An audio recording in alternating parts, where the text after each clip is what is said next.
হায় হায়, জানোয়ার যতটুক চিনলো আমরাও চিনলাম না। বিদায় হজের দিন আল্লাহ রসুল উম্মতের নামে যখন কোরবানি করতেছিলেন, তো নিজে 40টা কি 60টা উট নিজের হাতে কোরবানি করছেন, বাকিগুলো আলী রাদিয়াল্লাহু তাআলা আনহু করছেন। আল্লাহ রসুল যখন কোরবানি করতেছিলেন, তো উটদের ভিতরে ঝগড়া চলতেছিল, কে আগে ছুরির নিচে আসবে। উট চিনছে যে আমি এই হাতে যদি জবা হইতে পারি তো আমি ধন্য হয়ে যাব, কিন্তু উম্মত চিনে নাই, যার জন্য চোখের পানি কোনোদিন থামে নাই। আমার কান্না তো এটাই, যার জন্য চোখের পানি কোনোদিন থামে নাই। জিবরিল মিকাইল জিজ্ঞাসা করছে, মা জালা আরাকা তাবকি, যখনই দেখি কাঁদেন কেন? বলছে জিবরিল মিকাইল, জান্নাত জাহান্নাম যেদিন থেকে দেখা আসছে, উম্মতের চিন্তায় আমার চোখের পানি থামে না,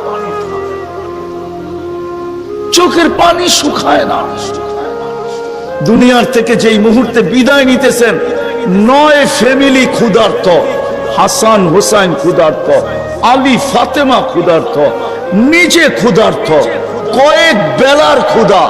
নাইলে আম্মা জান এই কথা বলতেন না যে খিদার তাড়না এতটুকু ছিল, ঘরে যদি বাতি জ্বালানোর তেল থাকতো তাহলে খিদা নিবারণের জন্য পান করে নিতাম। আম্মা জান আয়েশা রাদিয়াল্লাহু তাআলা আনহা বলেন, ক্ষুধার্ত কতটুকু ছিলেন।